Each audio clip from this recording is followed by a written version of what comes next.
The day my son abandoned me started like any other drive. Clear sky, open road, a stretch of highway long enough to make conversation feel optional. He was behind the wheel, his wife in the passenger seat, both of them calm in that practiced way people get when they've already decided how something will end. We were supposed to be heading out of state. A short break, they said. Fresh air, a chance for me to get out of the house for once. My son told me I worried too much, that I needed to trust him more. I believed him. I was in my early 60s then, old enough to know better, young enough to still want to believe that blood means something when it counts. They suggested stopping for lunch after a few hours on the road. A small diner just off the highway. Nothing special. Weathered sign, a dozen parked trucks. The kind of place that survives on coffee, patience, and people passing through. My son parked and turned to me with a concerned look, the one he'd perfected over the years. "Dad, why don't you sit inside for a bit?" he said. "We'll grab gas and be right back." His wife nodded quickly. Too quickly. "You've been quiet," she added. "Just rest. We'll be a few minutes." Before I tell you what happened next, subscribe the channel and let me know in the comments what time it is where you are watching from. It helps more than you know. I hesitated. Something felt off, but I ignored it. Pride can make you foolish. So can love. I handed over my wallet when my son asked for it, saying he'd pay inside. Then he reached out for my phone. "Battery's almost dead," he said. "We'll charge it in the car." I gave it to him. I watched them walk back toward the car as I pushed open the diner door. The bell above it rang once, sharp and cheerful, completely unaware of what it was marking. Inside it smelled like grease and warm bread. I took a booth near the window and ordered soup. The waitress smiled and asked if I wanted pie later. I told her maybe. I watched through the glass as my son pulled the car forward, then paused as if waiting for something. Then he drove away. No wave, no glance back. Just the steady disappearance of a vehicle carrying everything I'd arrived with. At first I thought it was a mistake. I waited. 10 minutes, then 30, then an hour. The waitress checked on me twice. I told her my family was on the way back. She nodded, not believing me, but kind enough not to challenge it. After 2 hours, the truth settled in. They weren't coming back. I sat there for 5 hours. Not because I didn't know what to do, but because I wanted to understand why. That kind of betrayal deserves to be studied, not rushed past. I replayed every conversation from the last year. The questions about the house. The interest in the small commercial property downtown. The way my son's wife asked casually if everything was already sorted for the future. They thought I was naive. They thought my quiet life meant I didn't know how the world worked. That my modest house and ordinary car meant there was nothing more beneath the surface. They were wrong. When the diner began to empty out and the afternoon light tilted toward evening, I stood and walked to the counter. "May I use your phone?" I asked. The waitress slid it toward me without a word. I dialed a number I hadn't used in years. "Tell them it's me," I said when someone answered. "I'm in town. I need a ride." There was a pause, then a change in tone. "Yes," the voice said. "We'll take care of it." I hung up and returned to my booth. The town I was in looked small from the highway. A place people passed through and forgot. But what my son didn't know was that every factory on the outskirts, every logistics hub, every quiet industrial building with no sign out front, every one of them answered to the same name, mine. In certain rooms I was known as the Eagle, not because I hunted loudly, but because I watched from above and moved only when it mattered. That night I didn't go home. I stayed where I was. I let my son believe his story. I let him tell people I'd wandered off. Let him suggest, gently, that age had finally caught up with me. For a full month I said nothing. I watched.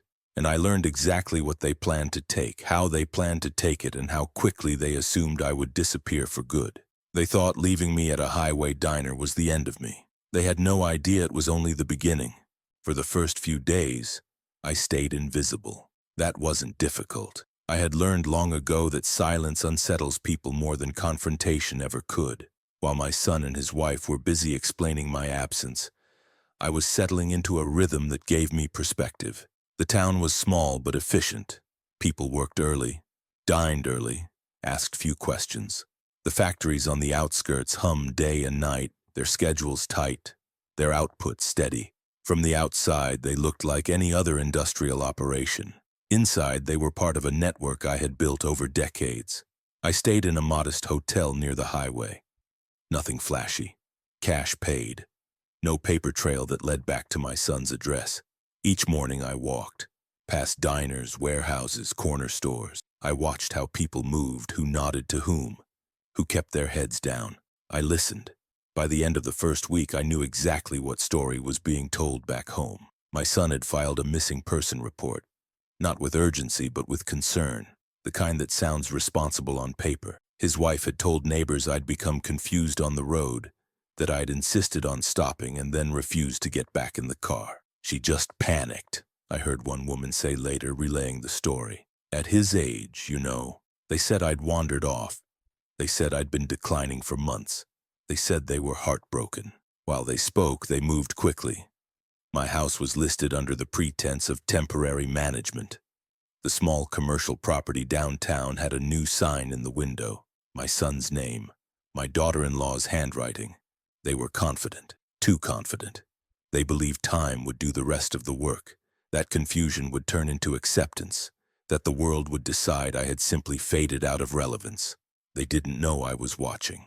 I met with people quietly, plant managers, legal counsel, executives who still remembered why certain decisions had been made the way they were. No one asked why I hadn't been around.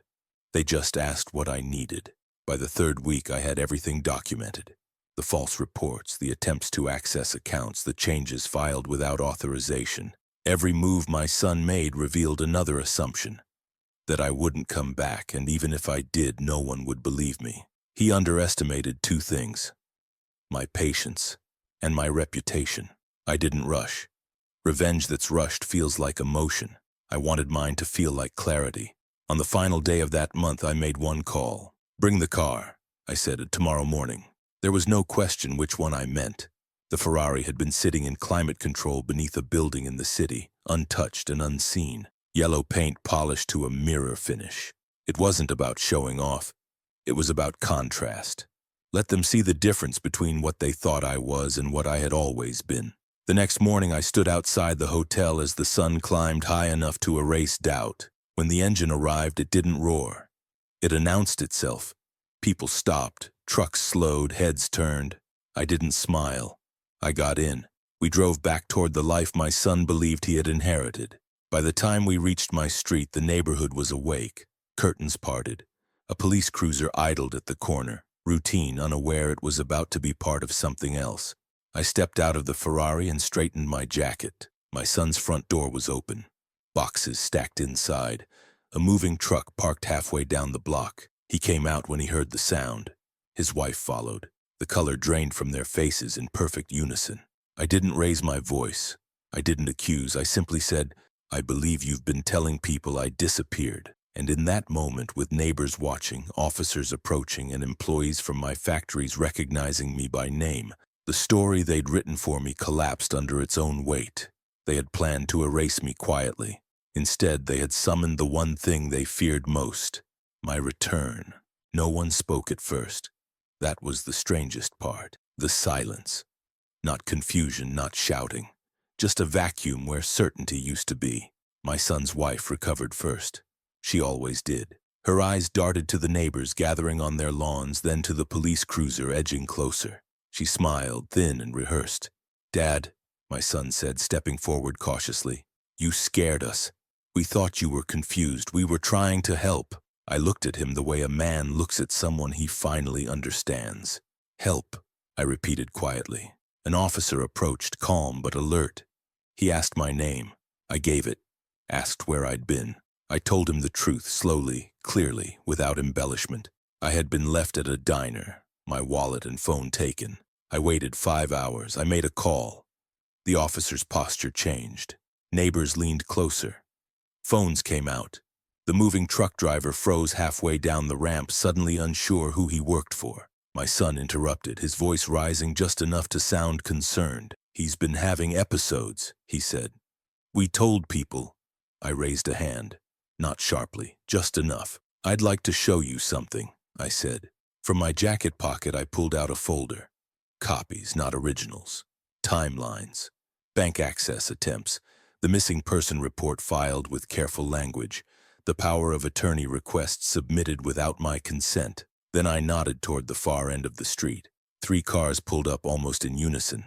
Not police, not flashy, familiar. Men and women stepped out, some in work attire, some in suits. People who didn't need introductions in this town. One of them approached me and nodded. "Good to see you, sir." A murmur rippled through the crowd. Someone whispered my nickname. Someone else repeated it. The Eagle. My son's wife went pale. "These factories," I said calmly, gesturing toward the horizon, "have operated here longer than most of us have lived on this street. They don't move. They don't panic. They wait." I turned back to the officer. "I'd like to file a report," I said, "for elder abuse, fraud, and false statements." The officer nodded slowly. He'd heard enough to know this wasn't a family misunderstanding. My son tried again, louder now, defensive. "You don't understand?" "I understand perfectly," I said, my voice still even. "You thought my quiet meant ignorance. You thought my modest life meant weakness." I looked at my daughter-in-law. "You told people I'd lost my mind," I said. "You used that story to take what wasn't yours." She opened her mouth. Nothing came out. By afternoon, the moving truck was gone. So were the boxes. By evening, my son was in the back of a cruiser, staring straight ahead. His wife followed in another, arms crossed, jaw set, still unwilling to look at me. Neighbors avoided my eyes. Not out of judgment, out of realization. I didn't stay. I got back into the Ferrari and drove away as the sun dipped low enough to cast long shadows across the street. That night I sat alone in a quiet place and reviewed the day, not with satisfaction, with finality. They hadn't lost because I was angry. They lost because they mistook patience for absence. And patience, when it finally moves, is unstoppable. The weeks that followed were quieter than I expected. Not peaceful, just orderly. Legal processes don't rush for anyone, and they don't need spectacle once the facts are on paper. What mattered had already happened in broad daylight in front of people who would remember it exactly as it was. My son and his wife were charged. Elder abuse, fraud, filing false reports, attempted unlawful transfer of property. The list wasn't dramatic. It was precise. Precision has always been my preference. The house was returned to my name before the first hearing. The commercial property followed soon after. Accounts were frozen, then restored. Titles corrected, records amended. Every assumption they had made unraveled in sequence. They had believed the story they told about me would harden into truth if repeated often enough. That age erases credibility. That modesty invites erasure. That a man who lives quietly must be simple. They learned otherwise. I didn't attend every hearing. I didn't need to. My presence was no longer required for the truth to move forward. Systems work efficiently when fed clean information. People asked me if it hurt. That question always comes eventually. Of course it did. But pain isn't always the thing that shapes you. Sometimes clarity does. I didn't lose a son that day on the highway. I lost the illusion of who he had chosen to be. And illusions once gone don't leave a hole. They leave space. I returned to my life the same way I'd always lived it. No announcements, no adjustments meant to prove anything. The Ferrari went back where it belonged. The factories kept running. The town returned to its rhythm. People treated me differently for a while. More careful, more deferential. I noticed it and let it pass. Respect earned through revelation is temporary. Respect earned through consistency lasts. I still drive an ordinary car most days. I still eat at unremarkable places. I still listen more than I speak. Not because I have to, because it keeps the world honest. Sometimes, late in the evening, I think back to that diner. The bell on the door, the warmth of the booth, the 5 hours of waiting that changed everything. If they hadn't left me there, none of this would have happened the way it did. They thought abandonment would erase me. Instead, it reminded me exactly who I was. In the rooms that matter, I'm still known as the Eagle. Not because I soar loudly, but because I see the entire field before I move. And when I do, I don't miss. And if you've been listening this far, subscribe to the channel and let me know in the comments what time it is where you're watching from. It helps more than you know.